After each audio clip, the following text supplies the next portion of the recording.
Em nome do Pai, do Filho e do Espírito Santo. Amém.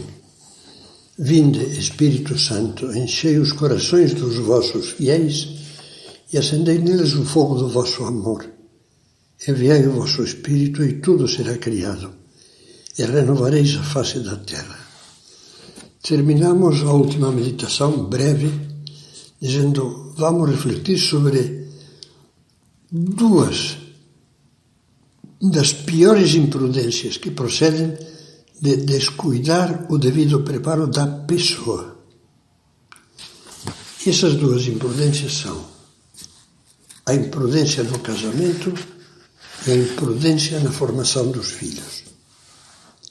São coisas de primeiríssima importância.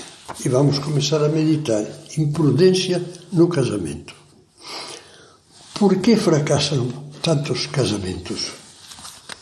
Eu não pretendo citar as causas principais, mas apenas algumas básicas, decorrentes da falta de prudência. Pode ilustrar isso uma parábola do Evangelho.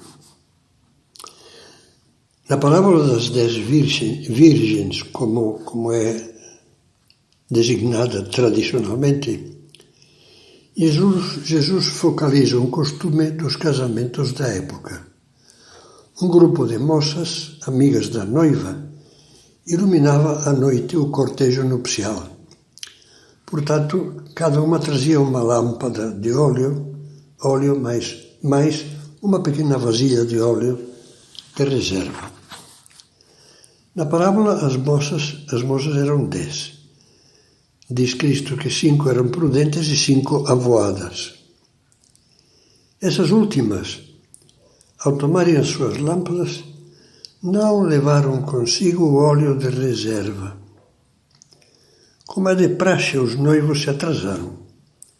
E todas as moças começaram, pois era de noite, enquanto esperavam, começaram a cochilar. À meia-noite ouviu-se um brado.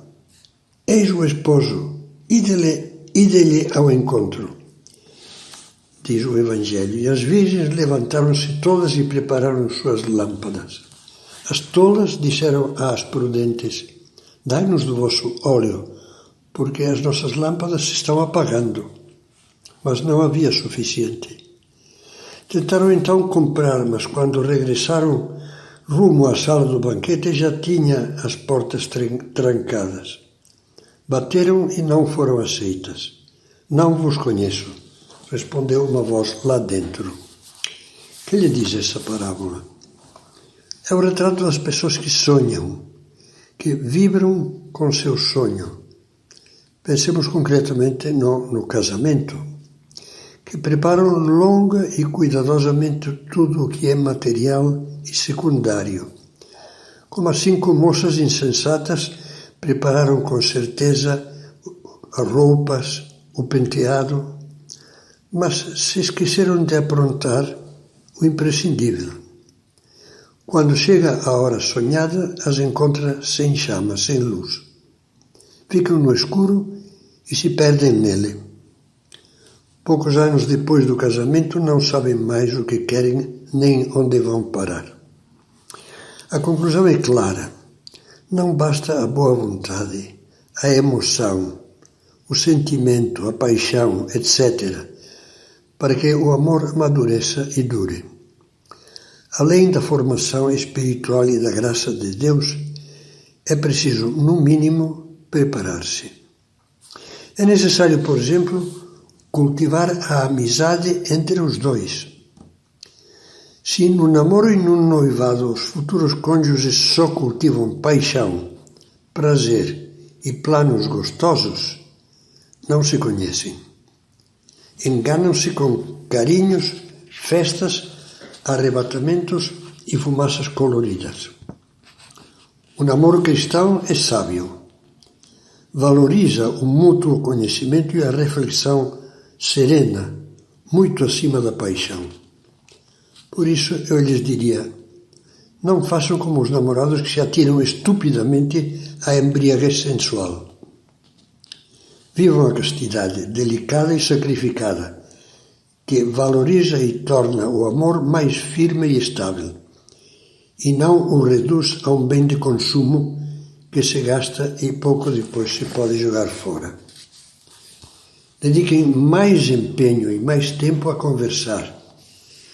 Eu diria, a trocar ideias, a conhecer bem o pensamento um do outro, para perceber se é superficial, vazio, frívolo, egoísta, ou se é idealista, profundo, generoso, disposto ao sacrifício necessário para construir um ideal de família e de amor verdadeiro, e um cristão, um ideal de santidade no casamento. Dediquem tempo a planejar juntos essa construção, tijolo a tijolo, sem ansiedade nem pressa afobada, degrau a degrau, doação a doação, renúncia a renúncia, compreensão a compreensão, aprendendo a achar a sua maior alegria na alegria que procuram dar um ao outro. Além disso, que não passa de uma síntese parcial e breve, procurem adquirir uma formação sólida sobre o matrimônio e a família. Não bastam breves cursos de noivos de fim de semana. Fazem falta semanas e meses de leitura, estudo e preparo sistemático, contando com o aconselhamento de casais experientes e exemplares. Há entidades dedicadas à família que já oferecem cursos de alto padrão e eficiência. Eu sugeriria que procurasse na internet a Associação para o Desenvolvimento da Família, ADEF, ADEF. Não digam que não tem tempo, porque isso de não ter tempo é uma história da carochinha. Não é questão de tempo, mas de vontade, de querer. Quem quer acha tempo. E esforcem-se para que nunca se lhes possa aplicar aquela sentença desoladora. Viveram sem se conhecerem e morreram sem se amarem. Agora passemos à imprudência na formação dos filhos, embora tenhamos que fazer tudo isso de uma maneira muito sintética. Muitas das atitudes que acabamos de mencionar aplicam-se com a mesma força e a mesma urgência à formação dos filhos. Todos os pais desejam que os filhos sejam bons, que não sejam arrastados pelo aluvião de desordem, desorientação e vícios que parece sequestrar boa parte da nossa juventude.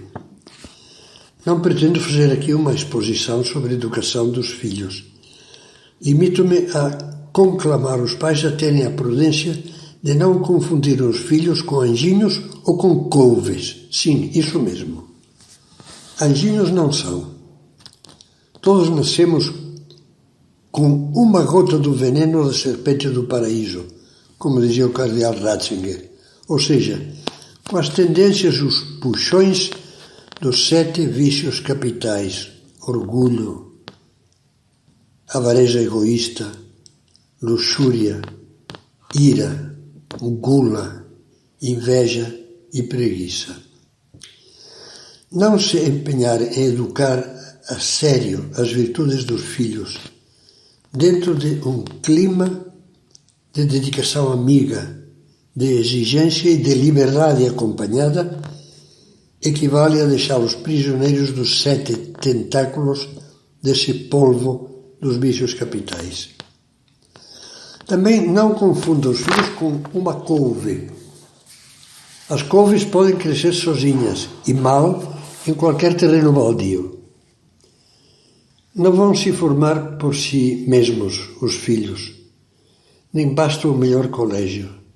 Se os pais não assumem pessoalmente a tarefa de formá-los, de educá-los, além de garantir-lhes escola, faculdade, saúde, etc., nada feito. Concretamente, assumam o seguinte. Primeiro, a tarefa de formar-lhes o caráter, de formá-los nas virtudes humanas. E por isso os pais procuram, em primeiro lugar, formar-se eles mesmos.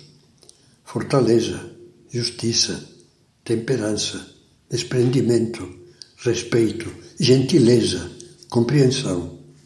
Segundo, a tarefa de formá-los na caridade, na vitória sobre o egoísmo grande ou pequeno. Isso é importante. Façam tudo para que abram o coração às necessidades do próximo, começando pelos irmãos, se tiverem, e a que não fiquem fechados em si mesmos. Terceiro, especialmente, ponham empenho em formá-los na fé, nos valores morais perenes do cristianismo e na prática cristã.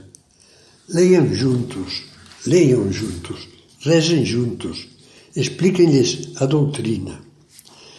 Reparem que muitos pais, com as suas omissões na educação dos filhos, são como o tal terreno baldio onde os filhos crescem como couves, mirradas e bichadas, como mato que a vida se encarregará de queimar. Ninguém nasce sabendo formar filhos, menos ainda numa sociedade de confusões, ameaças, naufrágios morais e fogos cruzados de ideologias, como é o mundo atual. Nos tempos atuais, é preciso preparar-se bem para essa grande tarefa. Preparar-se não é recusar-se a ter filhos, ou ter apenas um, por medo dos perigos desse mundo. É dar o máximo para proporcionar-lhes os meios de formação moral e espiritual adequados, que são mais necessários do que aquilo que comem. E para que sejam assim o que Deus quer deles, bons filhos de Deus, protagonistas da grande aventura de um futuro melhor. Mais umas poucas palavras agora sobre a liberdade dos filhos. Perante a liberdade mal formada e mal acompanhada que os pais dão muito cedo aos filhos, caberia perguntar-se se isso consiste realmente em deixá-los livres ou em livrar-se deles e jogá-los às feras. Uma liberdade sem norte equivale a um suicídio programado. Que cada pai e mãe se pergunte sinceramente como praticam a prudência neste ponto crucial. E ainda mais uma consideração bem importante nos nossos dias. É preciso aprender a arte de corrigir os filhos. É uma das prudências mais elevadas. Deixo aqui apenas duas breves sugestões de São José Maria para os pais e formadores. Quando se vê a necessidade de corrigir, é preciso, e aí deixo a palavra a São José Maria, contar antecipadamente com o desgosto alheio e com o próprio, se desejamos de verdade cumprir santamente as nossas obrigações de cristão. Não esqueçais que é mais cômodo, mas é um descaminho, evitar a todo custo o sofrimento com a desculpa de não desgostar o próximo. Frequentemente esconde-se nessa inibição uma vergonhosa fuga à dor própria, já que normalmente não é agradável fazer uma advertência séria. Meus filhos, lembrai-vos de que o inferno está cheio de bocas fechadas. Até aqui São José Maria. Portanto, que nenhuma razão hipócrita vos detenha. Aí volta a ser outro trecho do livro Amigos de Deus, de São José Maria. Aplicai o remédio nítido e certo, mas procedei com mão maternal, com a delicadeza infinita com que as nossas mães nos curavam as feridas, grandes ou pequenas, dos nossos jogos e tropeções infantis. Quando é preciso esperar umas horas, espera-se, nunca mais que o imprescindível, já que outra atitude encerraria comodismo, covardia, que são coisas bem diferentes da prudência. Todos nós, e principalmente os que se encarregam de formar os outros, devemos repelir o medo de desinfetar-lhes a ferida. Vimos dois exemplos práticos, a preparação para o matrimônio e a formação dos filhos, com uma certa extensão. Sirva isso como apelo para não ficarmos com ideias gerais ao exercitar a prudência.